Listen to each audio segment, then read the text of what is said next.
আসসালামু আলাইকুম। আমন্ত্রণ সবাইকে সিলেট স্টুডিও থেকে চ্যানেল এস সিলেট নিউজে। সঙ্গে আছি আমি রোহেনা সুলতানা। শুরুতেই জানিয়ে দিচ্ছি শিরোনাম। ভারত ট্রান্সশিপমেন্ট সুবিধা বাতিল করলেও বাংলাদেশের রপ্তানি কমবে না। সিলেটে প্রথমবারের মতো কার্গো ফ্লাইটের উদ্বোধনকালে বললেন বাণিজ্য উপদেষ্টা।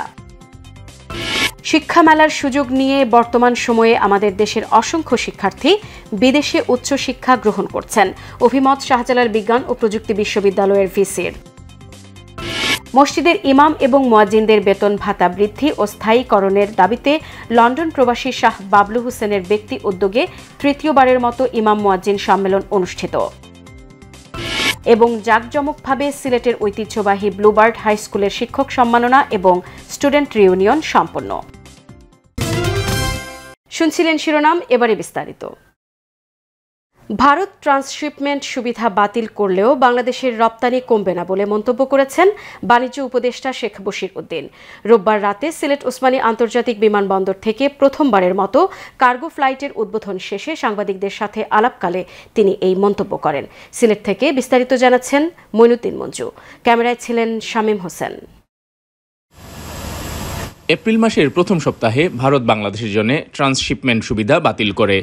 আর ভারতের এই সিদ্ধান্তের পরপর সিলেট বিমানবন্দর ব্যবহার করে তৈরি পোশাক সহ নানা পণ্য কার্গো ফ্লাইটের মাধ্যমে রপ্তানি করার সিদ্ধান্ত নেয় বাংলাদেশ সরকার।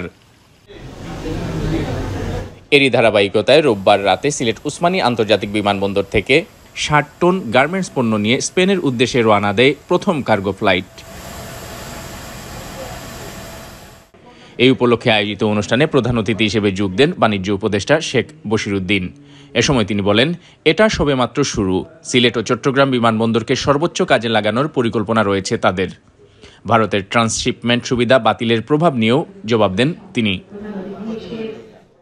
আমরা ট্রান্সশিপমেন্টের যে বাতিলের যে সমস্যা, কোনোটাই হয়নি। আপনারা নিজেরাও দেখেছেন যে যেটা ধারণা করা হয়েছিল যে আমাদের রপ্তানি বাণিজ্যে একটা ব্যাপক প্রভাব আসবে, প্রভাব ইজ জিরো। অ্যান্ড আমরা মনে করছি যে আমাদের পূর্বে যে খরচ ছিল, আমাদের সকলের সামগ্রিক প্রচেষ্টায় ইনশাল্লাহ আল্লাহর রহমতে আমরা আমাদের পূর্বের খরচের থেকেও কম মূল্যে রপ্তানি করতে সক্ষম হব। অনুষ্ঠানের বিশেষ অতিথি মেক্সিকোয় নিযুক্ত বাংলাদেশের রাষ্ট্রদূত মুশফিকুল ফজল আনসারি বলেন, অর্থনৈতিক কূটনীতির ক্ষেত্রে এটি একটি যুগান্তকারী পদক্ষেপ। আমাদের ফোকাসটা হচ্ছে ইকোনমিক ডিপ্লোমেসি, যে অর্থনৈতিক কূটনীতির এটা আমি বলবো যে এটা এই ক্ষেত্রে এটা যুগান্তকারী পদক্ষেপ, এবং আমরা কেউ যাতে না ভাবে আমরা কোনো দেশের মুখাপাক্ষি। সুতরাং আমরা স্বনির্ভর, আমরা স্বয়ংসম্পূর্ণ এবং আমাদের নিজস্ব স্বকীয়তা দিয়ে আমরা চলতে চাই। অনুষ্ঠানে উপস্থিত সুধীজনেরা ও প্রবাসীরা সিলেট থেকে বিশ্বের বিভিন্ন দেশে পণ্য রপ্তানির পাশাপাশি অন্যান্য দেশ থেকে সিলেটে সরাসরি পণ্য আমদানিরও দাবি জানান।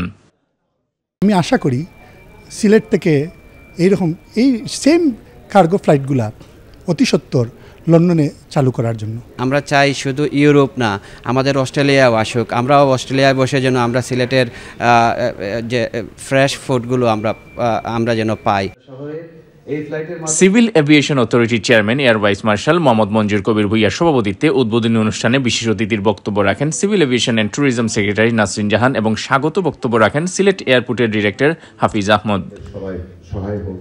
আজকে এই কার্গো ফ্লাইট চালুর মধ্য দিয়ে সিলেট ওসমানী আন্তর্জাতিক বিমানবন্দরে এক নতুন দিগন্ত উন্মোচিত হলো।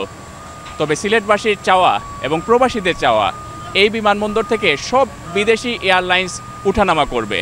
শুধু নামে নয়, কাজেও একটি পূর্ণাঙ্গ বিমানবন্দরের রূপ নেবে এই সিলেট ওসমানী আন্তর্জাতিক বিমানবন্দর। Mainuddin Manju, Channel S news, Sylhet.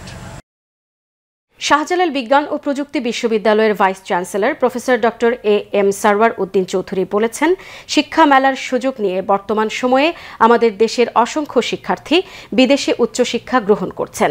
বিদেশে উচ্চশিক্ষা গ্রহণের ক্ষেত্রে বিভিন্ন জাতিগোষ্ঠীর মানুষের সাথে মিশে নানা অভিজ্ঞতা ও সাংস্কৃতিক আদান প্রদান হয়। দেশে ফিরে এই অভিজ্ঞতাকে কাজে লাগিয়ে বাংলাদেশের উন্নয়নে কাজে লাগাতে পারেন শিক্ষার্থীরা।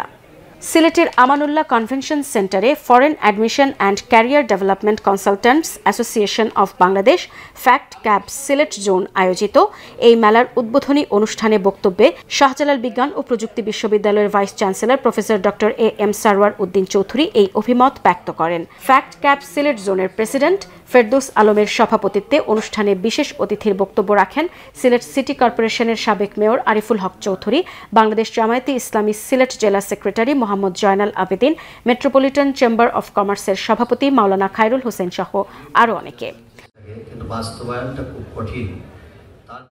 সুনামগঞ্জের জগন্নাথপুর উপজেলার রানীগঞ্জ ইউনিয়নের গন্ধবপুর শেখপাড়া জামে মসজিদের নির্মাণ কাজের ভিত্তিপ্রস্তর স্থাপন করা হয়েছে।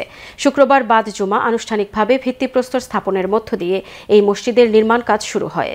এ সময় উপস্থিত ছিলেন গন্ধবপুর গ্রামের বিশিষ্ট সালিসি ব্যক্তিত্ব হাজী ইন্তাজ আলী, মসজিদের ভূমিদাতা শেখ আসির উদ্দিন, রানীগঞ্জ ইউনিয়ন পরিষদের চেয়ারম্যান শেখ সদরুল ইসলাম, সাবেক মেম্বার মুক্তার মিয়া, কাজী নজরুল ইসলাম নিজামী, সমাজসেবক শামসুল ইসলাম, শেখ আঙ্গুর হোসেন, প্রভাষক সাইদুর রহমান, মিসলুর রহমান, ব্যবসায়ী আব্দুস সামাদ, মসজিদের ইমাম মাওলানা সাদিকুর রহমান, ইঞ্জিনিয়ার হোসেন আলী, সমাজসেবক আব্দুল কাদির, শেখ মুসা মিয়া, শেখ লিটন, এনাম উদ্দিন এনাম, আশোক আলী, এনাম মিয়া, শাহাবুদ্দিন, খলিল মিয়া, সুমন মিয়া, ফখরুল ইসলাম, শেখ আবু তাহের সহ আরও অনেকে।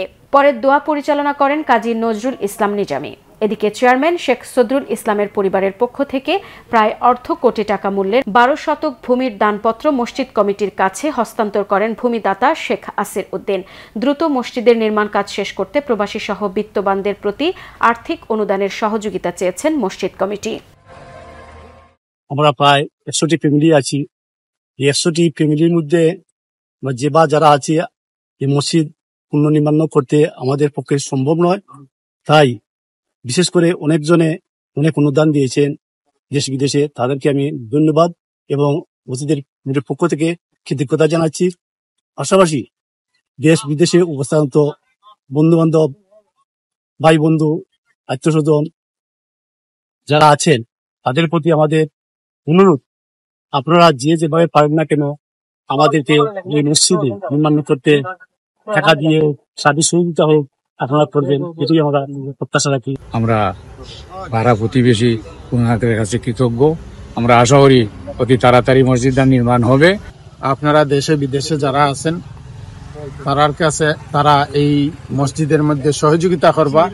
অনেক ব্যয়বহুল একটা বিষয়, যার কারণে আমরা দেশ ও প্রবাস থেকে আপনারা যে যেখান থেকে আমাদেরকে দেখছেন, আপনাদের সকলের প্রতি আমাদের আকুল আবেদন থাকবে, আপনাদের যে দয়ার হাত আছে, আপনাদের দানের হাত আছে, আপনারা সম্প্রসারণ করে আমাদের। সুনামগঞ্জ জেলা বিএনপির আহ্বায়ক, কেন্দ্রীয় বিএনপির সহ সাংগঠনিক সম্পাদক, ছাতক দুয়ারার 3 বারের সাবেক সংসদ সদস্য কলিম উদ্দিন আহমদ মিলন ঢাকার হার্ট ফাউন্ডেশনে চিকিৎসা শেষে সিলেট ফিরেছেন। সিলেট ফেরার পর দলীয় নেতাকর্মী সহ সর্বস্তরের মানুষ তাকে দেখতে যান। সুনামগঞ্জ জেলা ও ছাতক দুয়ারা তথা সিলেট বিভাগের দলীয় নেতাকর্মী এবং শুভানুধ্যায়ীরা তাদের প্রিয় নেতার সাথে সাক্ষাৎ করেন এবং তার দ্রুত সুস্থতার জন্য দেশ বিদেশের সবার কাছে দোয়া কামনা করেন। সিলেট নিউজে নিয়ে নিচ্ছি ছোট্ট একটা বিরতি। আমাদের সঙ্গেই থাকুন, ফিরে এসে অন্যান্য খবরের সাথে আরও যা থাকছে।